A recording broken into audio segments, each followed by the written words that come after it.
Oh, fucking shit. Literally in the middle of a word, why would that come up? Okay. What up? You can call me Tesh. A demon, you might say. I'm really glad you're here to listen. Look, I'm gonna possess this punk kid and make him sweat till he glistens, and perhaps puke. And I just want to say, you might think you know what's wrong with this world, but think again, dear friend, and watch as I twirl this sweet little wrath rave from which his choked down truth will probably want to hurl. I'll open with a poem. Lately, sweetheart, I've felt these great geysers of anger, heating ground beneath feet, boiling behind smiling teeth. When might the spout blow? Before screams and shouts, I do hope perhaps I should plug the holes and let quiet, quaking tension grow. And lately, my darling, mirrors reveal a wicked glint in my eyes, this sinister smile delighted in its own vile guile. My bones now chatter as the demons stretch out their limbs, let off the chains and let out with its whims. Oh no, I don't get angry. I'm not a mad person, says the sweet, mild child. I hate you. I want to kill you, shouts the marred man. Let's get so wild. Because I'm angry at you, at myself. I'm angry at everyone, at all of it. And this rage I'll throw is like a barbed boomerang, spinning back round to hunt me down, just because some boomer rang the alarms of attack and spoke sweetly with the charm of a quack. I sit here now, hunched over, teeth gritted completely, penning verses till I can wrestle my mind's peace back. I'm angry that these days people seem so angry and do nothing about it, as if rage is as necessary and mundane as the belts holding up our pants. I'm angry because I try to live so earnestly toward love, while these other little twerps chime in with chirping about what sucks and what's working. Yet they lead lives like whiny, conniving jerks, as if we aren't already so alone, yearning for one another, as if our hearts don't long to be as fox cubs churning around their mothers. Great. Here's one more person with the solutions. But do you think we could get another? I'm angry that we are so goddamn hard on ourselves and on each other. We seem to want others to grow and be better, and yet we jump at every chance to blame and shame and name call. I'm so angry that after but one calendar year, we're expected to rear ourselves into a whole new thing, up to a whole new tier. Till come fall, our hearts have fallen so low that we can only flock to fill them at the mall, to hang that new poster on our wall, glorifying that which we most want in the prettiest of fonts, until all of our possessions are happy, yet we still are not.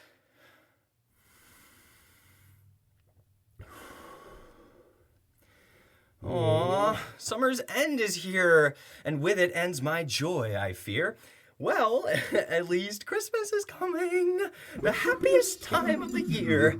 So, once again, let's prepare for the ensuing rain, dear. Let's brace for the pain, the spears that'll pierce us when we look at what little we've gained, when we reflect on how utterly drained we feel. Merry Christmas!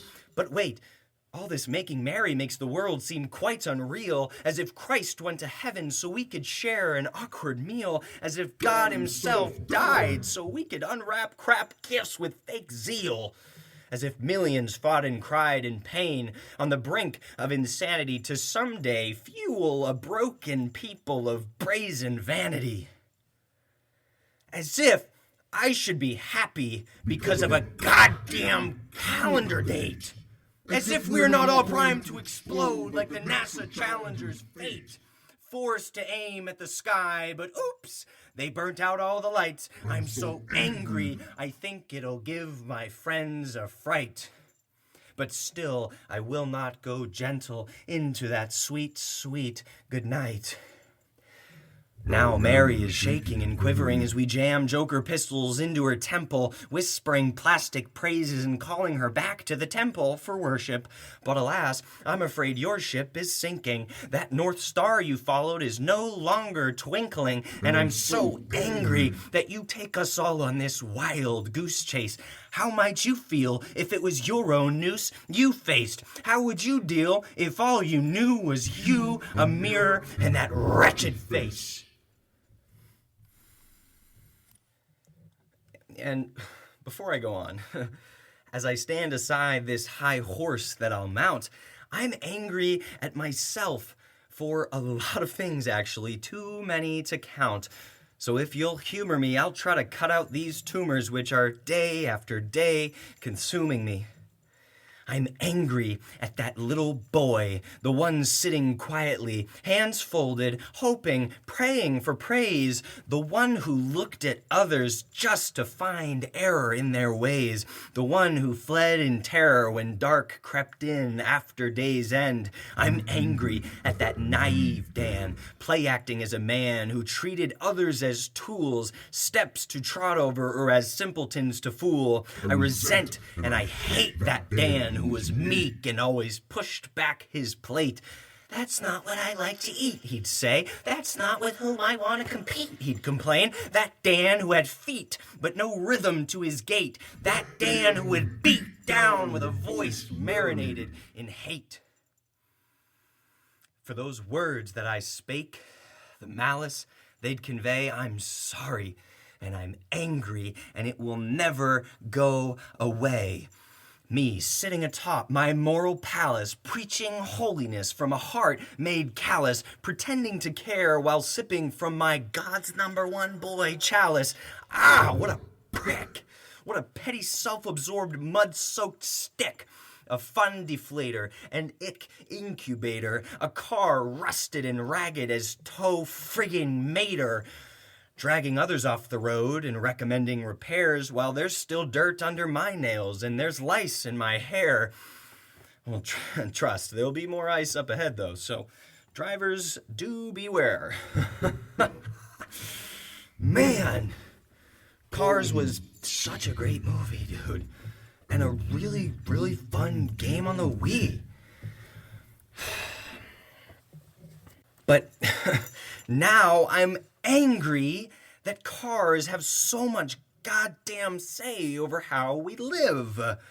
I'm angry that I can't walk around my town without my life being threatened by some clown blasting music, glued to his phone with his toes to the nose because he's late delivering a sloppy fucking burger to an even sloppier burger's front stoop. And I'm angry that he's gonna run me the fuck over, and his first thought is gonna be, how am I gonna get through more deliveries with all this blood on my coupe? Or better yet, I hope this decapitation delay doesn't affect the tip that they pay me. I'm angry at the cars that will most certainly honk at the stalled traffic and attempt to drive around, only to notice at the last second there's some squishy stain on the ground. And as they glance at the gruesome scene, they feel a pang of guilt and regret for having been so impatient and selfish, as if they were leashed dogs pulling aimlessly along the path without a single fuck to give elsewhere.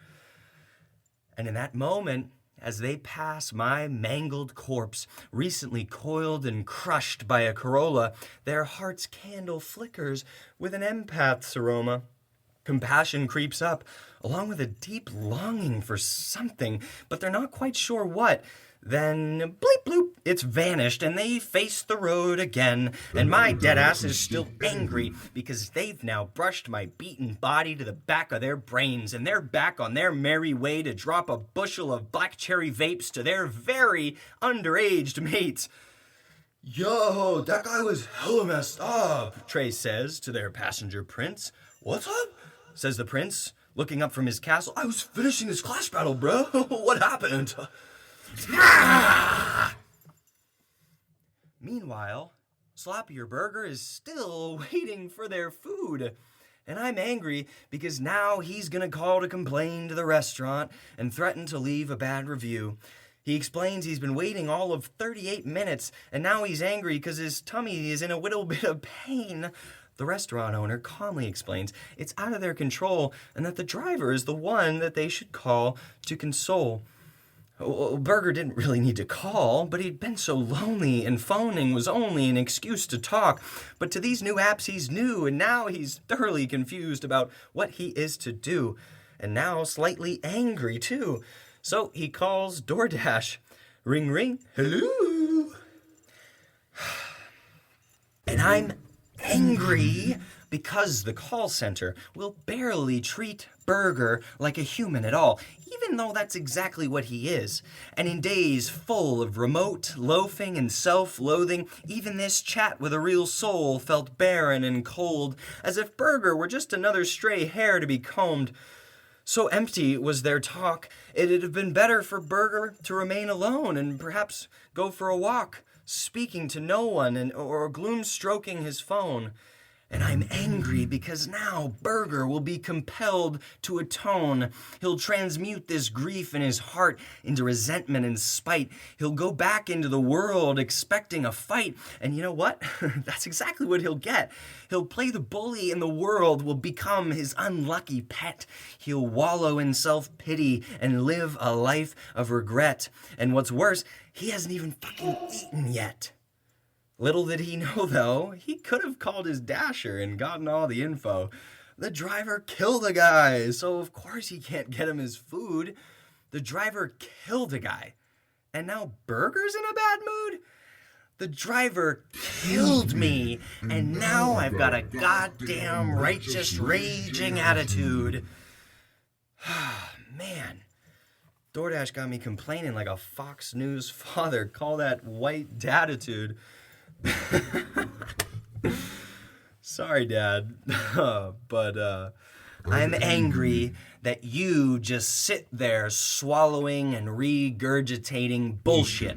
Brought to you by brainless bums, wannabe bad boys, and buck wild buffoons and bastards. I'm angry that you sacrifice every genuine morsel of yourself just to feel like you're a part of something.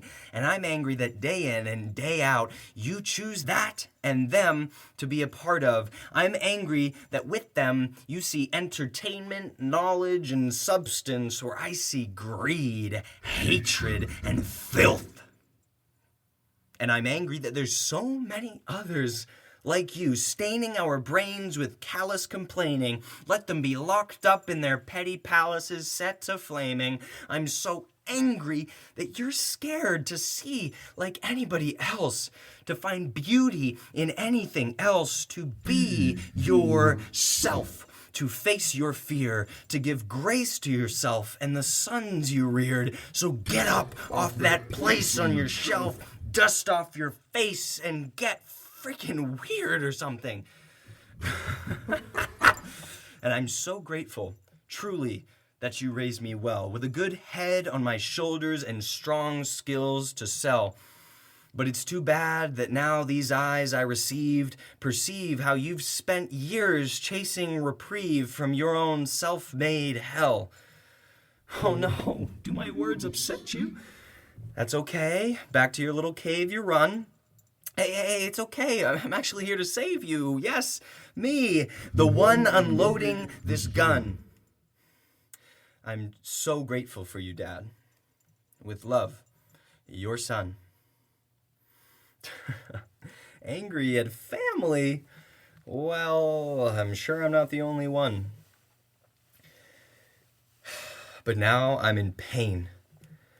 Because my dad is dying, and here I've cast curses and shame on yous in place of just crying.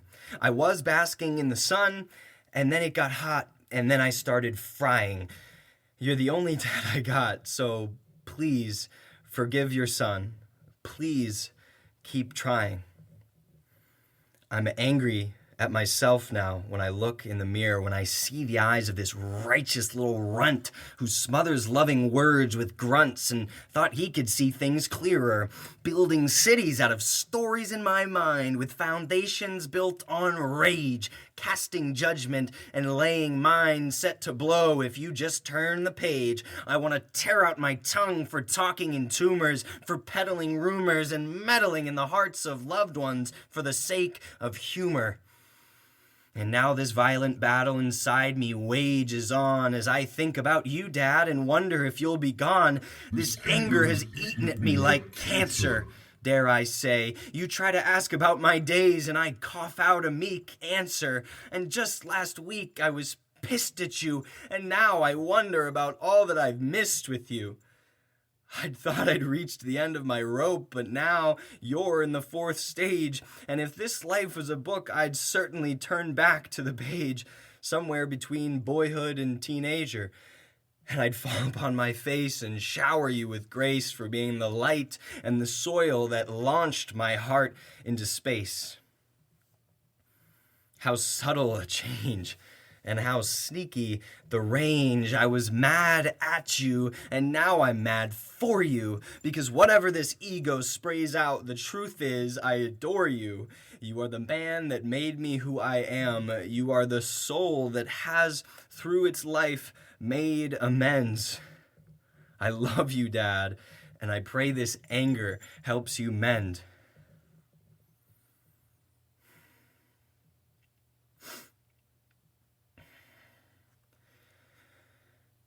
And I'm also furious for my friends, these wonderful, sparkling spirits who help me swim in the sea and teach me never to fear it, who see hurt in my heart and will sit down to hear it.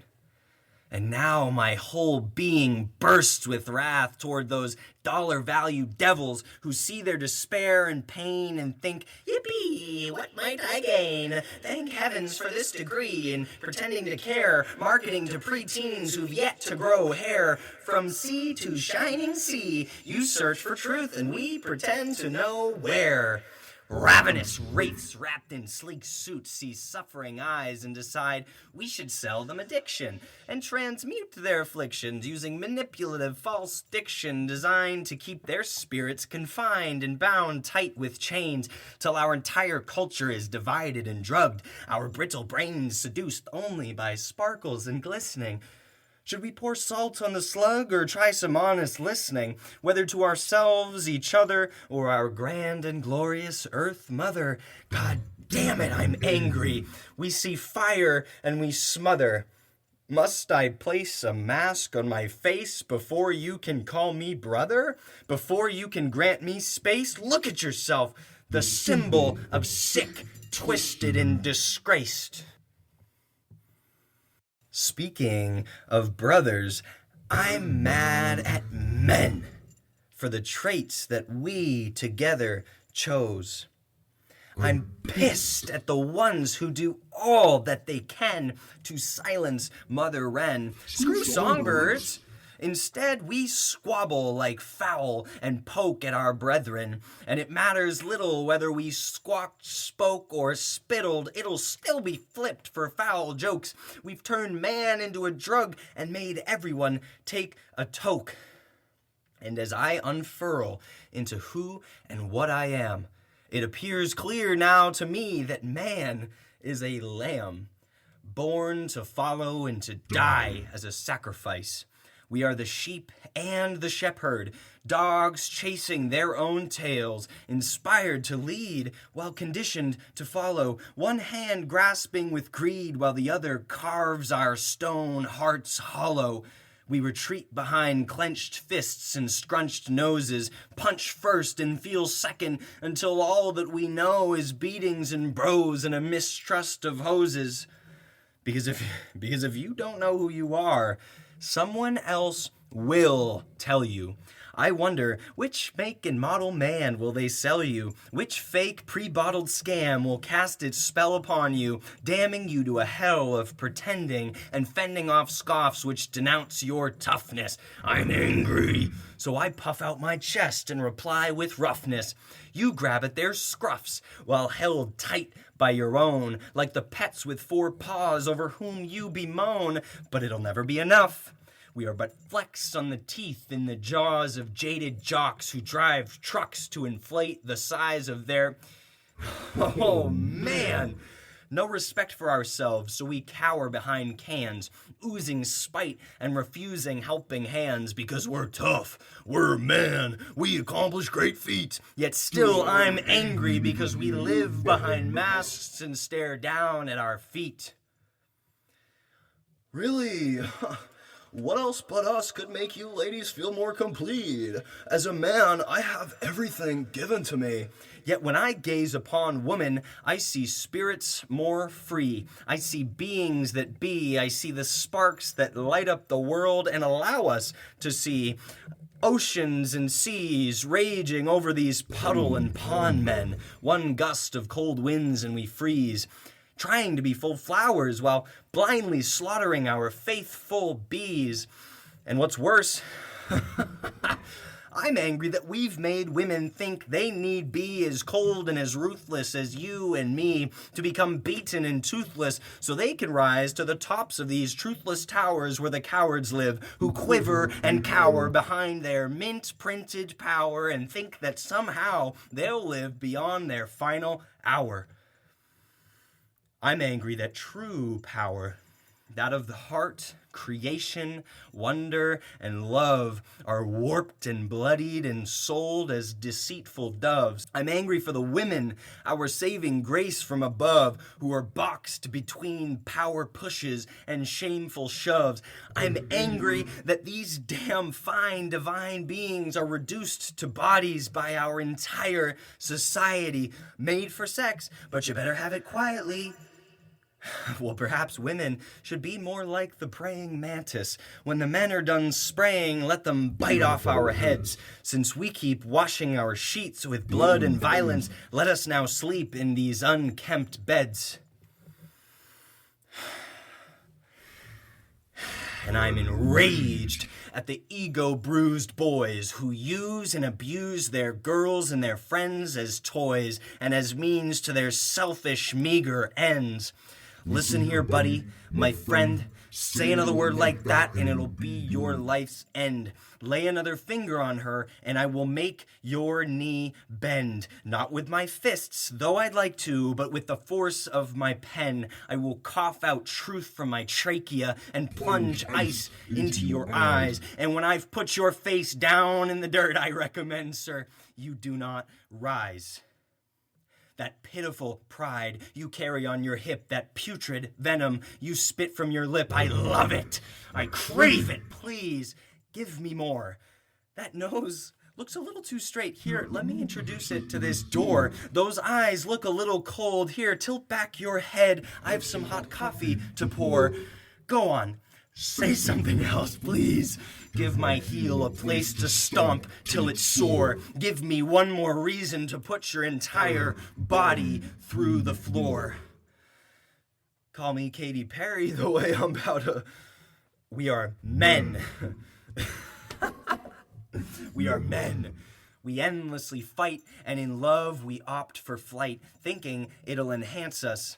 The macho man enchants us. When really our sight is foggy and our wit's end is near. We stand alone, groggy, as lustful lights entrance us. And without the wisdom and nurture of woman, well, that light is a truck, and we are bumbling bucks. Over our crumbling bodies now, widowed wives chuckle, my dear, get fucked. I love you, my brethren from other methrin, but look around. We are so bogged down by this maelstrom of strong male posturing, false promising, and frenzied fear-mongering, till every word we utter is cursed by the darkness a monster brings. And I'm angry because we've lost what is essential that invisible, infectious force which comes indivisible straight from the very source. Long without it, we've sanded away our hearts till everything we say and do is coarse. Trading radical love for sabbatical love, only once in a while, only for a purpose, only if we miss them. Our words become mangled because they so readily twist them. Our eyes cannot see because we steadily mist them. From our lips poison spews because they won't let us kiss them. Well, I'm fed up. I'm seeing red, and I wish them dead. Dead. Like the children we once were, and like the vows with which we now wed. Speaking of children, I am also in a tizzy about how we treat our miniature counterparts, not as lives both holy and fair, but as capital, as commodities. Precious assets to be handled with care, but you better stomp out all their oddities. Aw, what little bundles of wonder and joy. Look how adorable. Oh, you have something to say? You want to misbehave? You think you're gay? Oh no, how deplorable. Idiot. They just want to run and shout and dance and love, yet we opt to shun, snuff out, entrance, and shove. Desperately, we shovel all our dirt and drown them in it. We take all our self-hatred and lack of worth, and we crown them with it. We want to treat them like queens and kings, showering them with shiny things, till like good little soldiers, they fall into checkout lines like beads on our grimy string. And in this land of abundance, I'm seething with rage because children are starving. Their bellies burn and keep their hearts in a cage. While you push away your meal because it's not to your refined taste.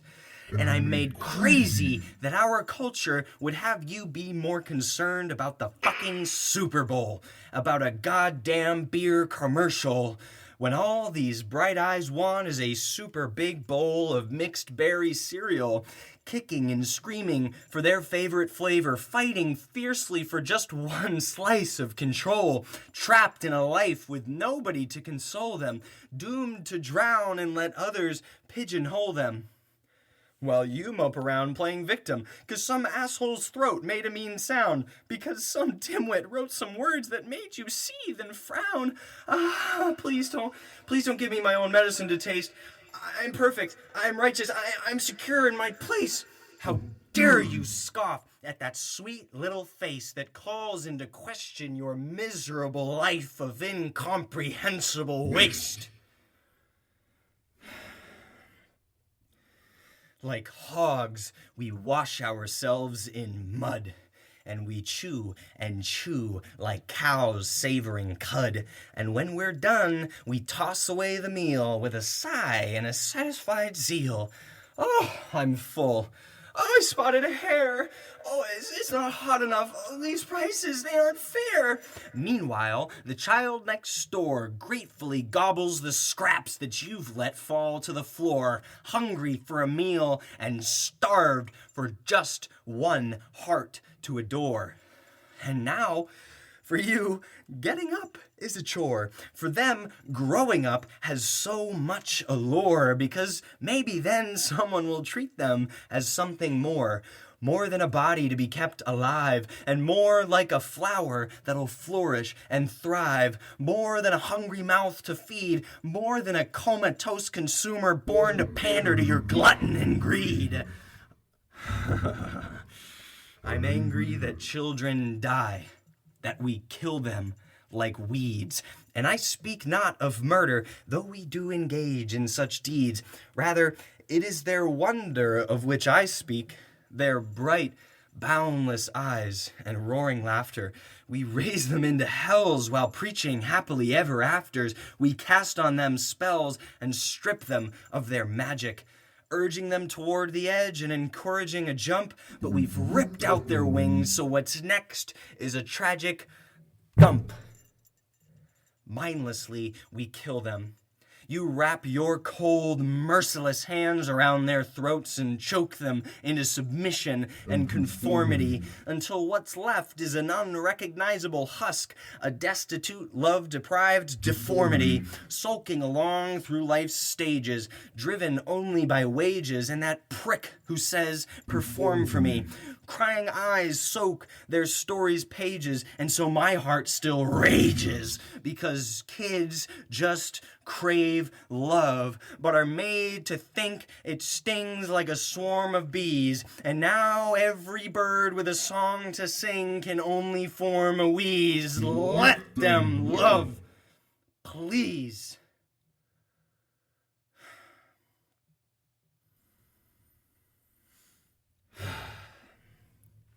Love. You might guess I'm angry about that too. That love's good name has been tossed around and spat on and routinely, openly shat on. How in God's good name can a decently dressed man, adorned in shame, be the one to tell us how love should be framed? We say, love conquers all. But not if a man is too short or a woman too tall. Not if a beard longs to brush against another. Not if a father must play the role of a mother. Not if your sister wants to be called your brother. Not if... I'm angry that boys love their friends, but if they love them too much, they feel they must make amends. And I'm pissed about the pauses and chill bros and no homos that leave us depleted and defeated and grasping at love's echoes. Love, it breaks apart our heart and puts it back together, and I'm angry because... now we speak about love as if it's the weather, cheap and tiresome small talk, not a peep about how we're cut so deep by this knife's edge we all walk. It's all work, sleep, weep, repeat. How's it going, Pete? What's new? Oh, thanks for asking. Actually, I wake up every morning feeling rather blue. The love in my home scuttles around like a shrew. It's hard to catch and even harder to brew. Whoa, chill, dude. I didn't really want to hear about you. I hoped you'd read from the script we all petitioned to use to keep our arms stiff as we run along life's fields, to keep shallow our rifts and ensure our hearts are sealed. Oh, sorry for sharing. Yeah, it won't happen again. I've learned my lesson. Save true love for the end, for when I'm on my deathbed and when my soul prepares to rend. As I leave my body and reflect on my years, I'll say thank you to those who kept my heart in fear. Attaboy, Pete. I'm glad you get it. When your heart wants connection, you better not let it. And next time you do crave to be felt, there's this place called Reddit, so you can go there to melt. And remember, when your heart is broken, be sure to take the pieces and use them as stones to pelt. Well... I'm upset that we pretend a love story should be mapped out. Thanks, Disney! We want to zip down the toll roads and ditch the scenic route, and I'm angry, brimming with tears, too, as I drive along and peer at the pileups in my rear view. We treat love like a garden hose, gently watering this bush and that one. Sometimes even we attach the hose to a sprinkler, and like children we frolic and shout. But really, truly, love is a goddamn freaking waterspout. Ocean and wind and debris spraying this way and that, merging sea with sky, changing you and me from we to I. And I'm angry that I left you on that curb, high and dry. Caught playing I Spy, searching for excuses to never laugh or cry, ignoring the abuses you faced and piling on my own, wanting closeness while reserving space for only me and my fearful throne. I'm so angry at myself for expecting the world from you. It's I who jumped first and always hoped that you'd follow, till my heart, like that sky, felt barren and hollow. A sacred space so bright and immense, but I never could face the fight on that fence.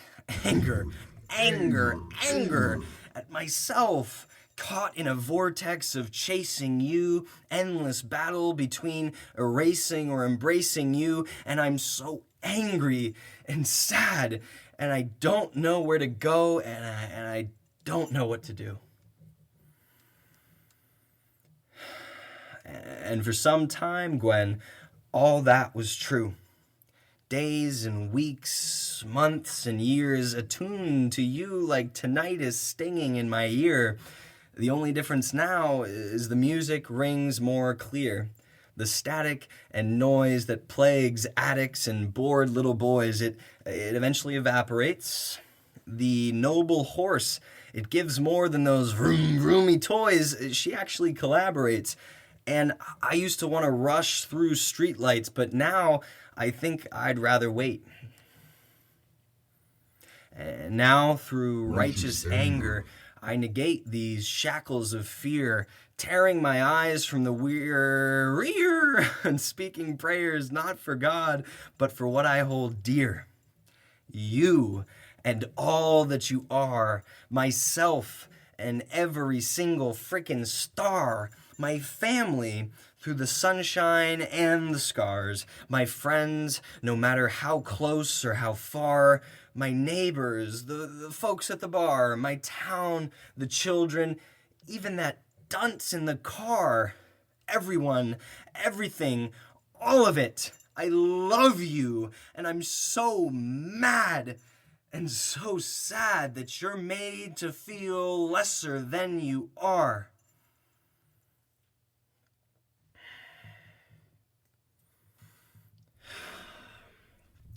So it seems anger and love, they share the same heart. So when two become one, well, God damn it, that's a start.